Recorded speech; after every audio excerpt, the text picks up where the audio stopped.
पंकज यादव को गोली मारी गई है। मॉर्निंग वॉक के दौरान पंकज यादव पर यह हमला हुआ। मुंगेर में पंकज यादव पर हमला किया गया जानलेवा। पंकज यादव अस्पताल में भर्ती हैं, हालत गंभीर है। बिहार में आरजेडी नेता पंकज यादव को गोली मारी गई। मॉर्निंग वॉक के दौरान पंकज यादव पर हमला हो गया। मुंगेर शहर में पंकज यादव पर जानलेवा हमला।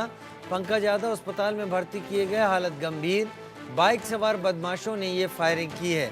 रितेश मिश्रा पटना से मेरे साथ इस वक्त जुड़ गए हैं। रितेश, क्या जानकारी मिल पा रही है इस घटना के पीछे? अब बिल्कुल, सबसे पहले मैं इस घटना के बारे में आपको बता दूं तो पंकज यादव आरजेडी के नेता हैं, महासचिव हैं आरजेडी के मुंगेर से।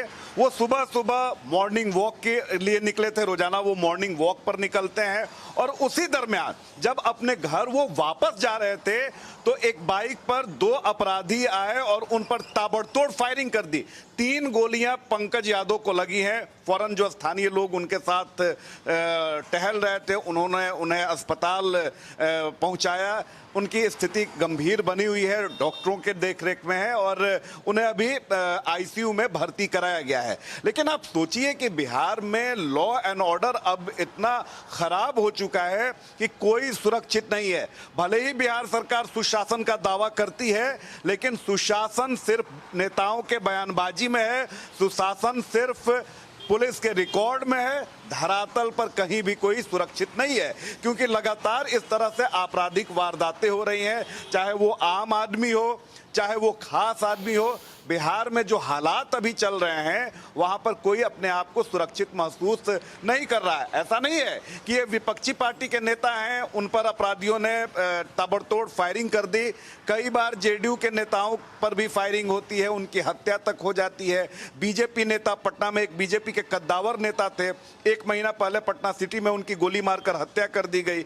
जेडीयू के एक नेता की बेतिया में हत्या कर दी गई। ये बताने के लिए काफी है कि बिहार में जो अपराधी हैं उनमें अब किसी का खौफ नहीं है, चाहे वो पुलिस हो, प्रशासन हो, सरकार हो। अपराधियों में किसी का अब डर नहीं है। भले ही बार बार पुलिस के जो आला अधिकारी हैं, जो नए नवेले बिहार में डीजीपी आलोक राज आए हैं, वो लगातार पुलिसकर्मियों के साथ बैठक कर रहे हैं, हाई लेवल मीटिंग कर रहे हैं और मीटिंग के बाद मीडिया के सामने जब आते हैं बयानबाजी करते हैं कि बिहार में लॉ एंड ऑर्डर को वो दुरुस्त कर देंगे। लेकिन अपराधी उन्हें खुलेआम चुनौती दे रहे हैं, चाहे वो बालू माफिया हो, चाहे वो दारू माफिया हो। लगातार बिहार पुलिस को वो चुनौती दे रहे। देखिए कि आरजेडी के नेता हैं, तेजस्वी यादव से काफी इनकी नजदीकी है, मुंगेर में काफी लोकप्रिय हैं और उन पर अपराधियों ने गोली मारने से गुरेज नहीं किया। ये बताने के लिए काफी है कि बिहार में लॉ एंड ऑर्डर की स्थिति क्या है। जी चंदन, लॉ एंड ऑर्डर की स्थिति क्या है ये बात तो आपने बता दी, लेकिन क्या किसी तरीके की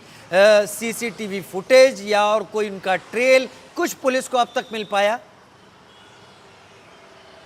देखिए, हमारी लगातार बात हो रही है, जो हमारे वहां पर स्थानीय संवाददाता हैं या जो सोर्सेज हैं हमारे, उनका साफ तौर पे कहना है कि पुलिस अभी पता लगाने में जुटी हुई है कि अपराधी कौन थे, उनका मकसद क्या था। लेकिन सबसे पहले जो पीड़ित हैं यानी जो घायल हैं पंकज यादव, उन्हें अस्पताल में उचित इलाज मिल सके, उन्हें उचित व्यवस्था मिल सके, इसको लेकर प्रशासन पहले उसकी प्रायोरिटी ये है। लेकिन आप जान सकते हैं कि मुंगेर जो है बिहार का एक जिला है और बिहार में जो जिले हैं वो उस तरह से समृद्धशाली नहीं है जहां पर हर चौक चौराहे पर सीसीटीवी कैमरे लगे हुए हों। स्थानीय कुछ लोग जो होते हैं वो अपने खर्चे पर अपने घरों में सीसीटीवी लगा कर रखते हैं, लेकिन सरकार की तरफ से ऐसी कोई व्यवस्था नहीं दिखती है। और अगर सीसीटीवी लगे भी होते हैं तो वो सीसीटीवी किसी काम लायक होते नहीं है। फिर भी पुलिस ये पता लगाने में जुटी हुई है, ट्रेस करने में जुटी हुई है कि अपराधी कौन है, उन्होंने किस उद्देश्य से उन्हें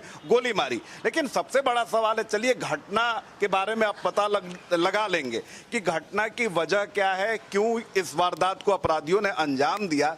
लेकिन कहीं ना कहीं अपराधी इतने दुस्साहसी हैं कि वो अहले सुबह दिन दहाड़े सरेआम सरेराह किसी को भी गोली मार देते हैं। यानी ये बताने के लिए काफ़ी है कि पुलिस की पेट्रोलिंग की क्या स्थिति है बिहार में। चाहे अगर बात कर लें जो चेक चेक किए जाते हैं, बॉडी सर्च किया जाता है। पुलिस की ये जिम्मेदारी होती है। बॉडी सर्च में भी पुलिस कोताही कर रही है, क्योंकि कोई अपराधी हथियार लेकर अगर बीच सड़क में वो घूम रहा है, बाइक से घूम रहा है, तो फिर पुलिसिंग पर सवाल उठेंगे, पुलिस की चौकसी पर, पुलिस की पेट्रोलिंग पर, पुलिस के दावों पर बड़े बड़े सवाल उठ खड़े होंगे। आज भी मुझे पता है कि जब हम बीजेपी और जेडीयू के नेताओं से प्रतिक्रिया लेने जाएंगे तो फिर जंगल राज का रोना रोने लगेंगे। लेकिन कहीं ना कहीं बिहार में आपराधिक वारदात बढ़ने लगी है।